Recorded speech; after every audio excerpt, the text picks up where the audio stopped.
Welcome to our channel. My name is Philip Sirius. This is my brother Andrew Sirius. We are real estate investors, and we wanted to kind of discuss due diligence with you guys. And Okay, yeah, you're right.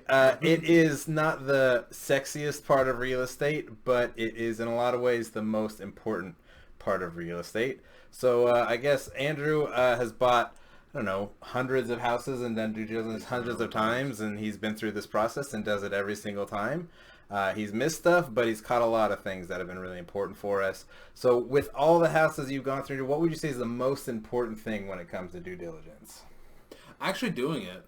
Yeah, I would say that not everybody does. Everybody talks about it, but not everybody does it. So let's see. We're gonna make a big note. Do it. This is due diligence.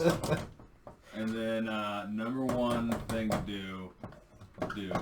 Yeah. Okay. That actually kind of works. Due diligence, do it. Yes. Yeah. So the big thing is a lot of people skip it or do it very lightly. Interestingly enough, when you have homeowners do it, they actually do due diligence probably over, like, they get an inspector and then they fret over every single little item on the list and they go back to the seller and it's like, oh, can you fix this and change this? And often it's very little things. The little things aren't that important. We want to look for the big things.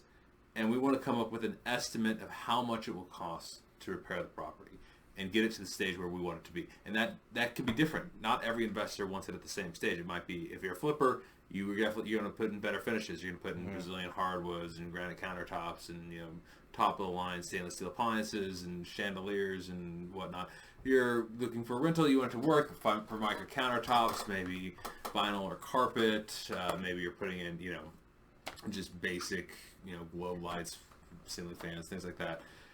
And so those costs are going to be different, but you want to come up with a cost of how much it's going to take to get the property where it's at to where it will be, and also how long it will take. And in order to get that cost right, which is really boiling it down to this one number, maybe two, time and cost, you need to find everything that you can possibly find about that property before you actually close it. Yeah, and this is going to look different for different people, like Andrew said. If you're buying a house that's supposed to be fully finished, you just need to make sure everything is working like it is supposed to.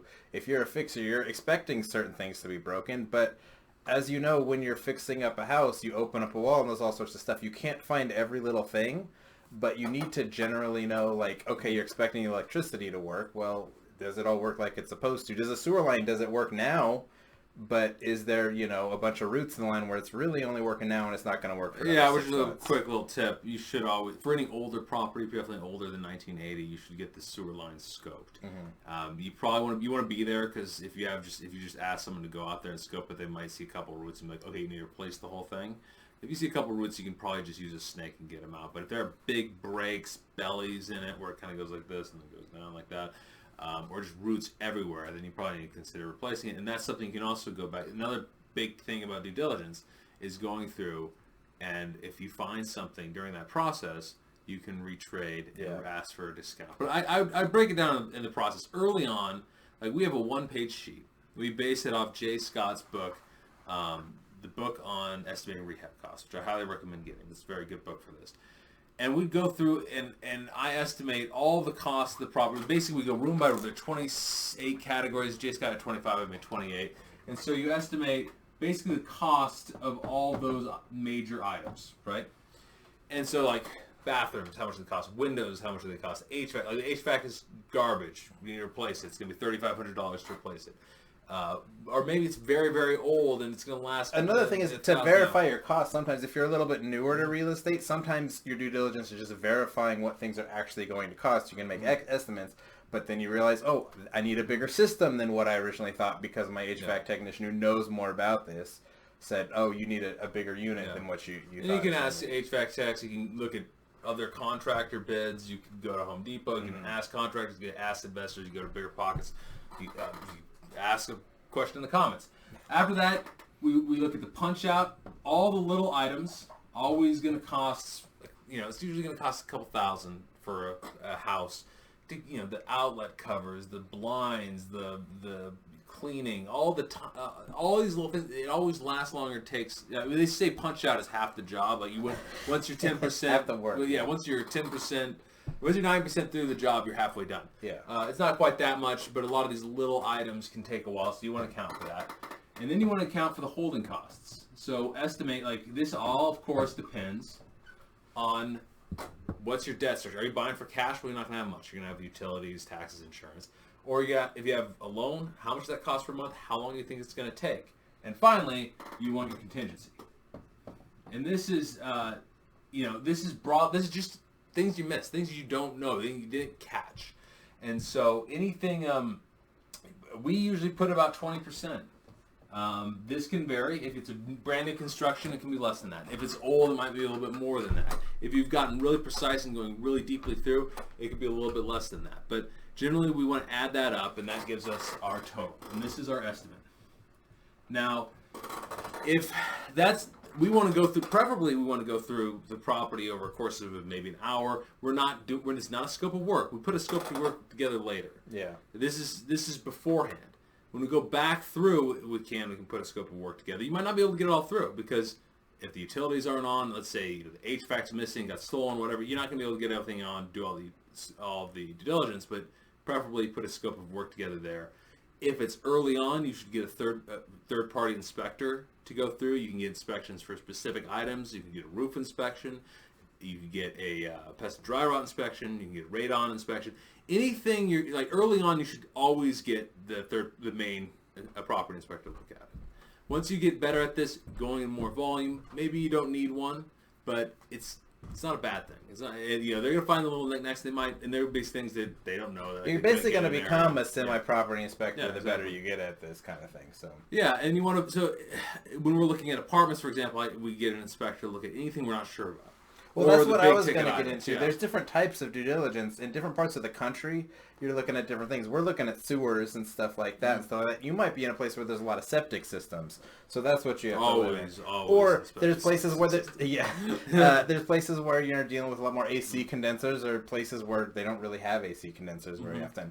Also, single family versus multifamily, or a place that's lived in versus a place that's vacant. There's a lot of different situations. If there's a tenant, a big part of the due diligence comes to how is the tenant keeping the property? Are they going to do further damage? Are they paying their rent? What does their lease say? When does their lease actually end? Are they actually paying the rent? And you need to verify those kind of things. So there's different kinds of due diligence, different situations. Up front, basically, think of it this way: before you make your offer, you want to go through the property and come up with an estimate. Mm-hmm. You also want to look at the rent roll and see if there's a tenant there. You want to see if they're paying and whatnot.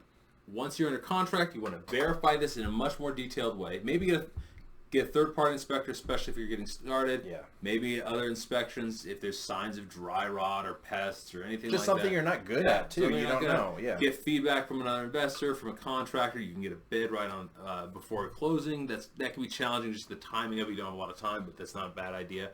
Do this before your inspection period ends. You have 15 days on a normal 30-day contract. You also want to look at you want to get a copy of the lease. Make sure there are no weird terms, like the tenant is responsible for maintenance, which is everyone's. That's a red flag always. If the investor is not doing their own maintenance, that's not something you want. The tenant is paid paid rent with their deposit. There's no deposit on file. You want to get that stuff. You want to see, and you also want to see, get information on the pet if that's there, and you want to get some sort of proof that they paid at least the last month, preferably the last two. This could be a bank statement, tax return, deposit, copies of deposit slips, could be pretty much anything. But some proof they got there as well as the lease,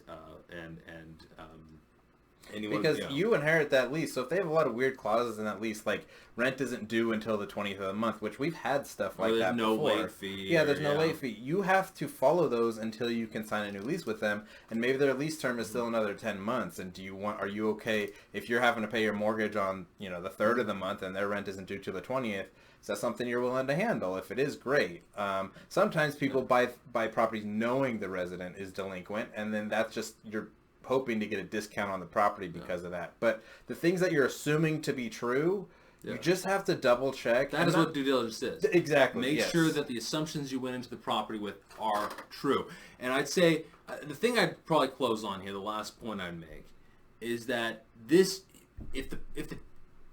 some people buy properties that are rented as if there's no work to be done. Mm-hmm. You need to see through it and realize that resident is going to, is going to move out eventually, and you're going to have to do whatever work it is to get the property to the level you want it to be. Yeah. We call this fair future anticipated rehab expense. I actually don't even like that term, but I like that term, but whatever. But you need to account for that right up front and look at it in the same way you do the rehab. You're just not doing the rehab immediately, so you still have these costs here. They're just not at the beginning. Mm-hmm.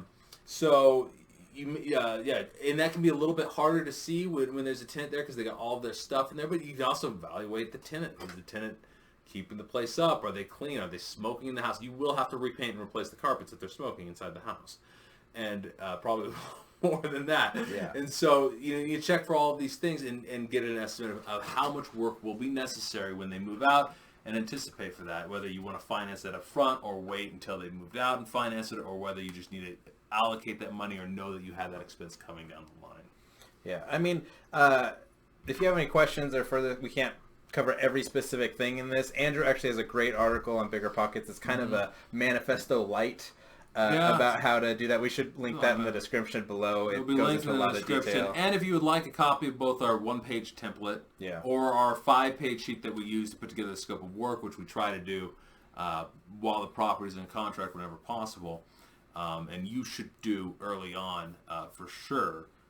Just leave us a message in the comments and we'll shoot it out to you. Well, we appreciate you guys watching this kind of intro to due diligence. We'd appreciate you subscribing to the channel. We'll have more videos like this. Like the video. I do think we're legally obligated to say that on YouTube. You're not allowed to post a video without saying that. Mm-hmm. So definitely subscribe and like the video and share it and all that stuff. We appreciate it, guys.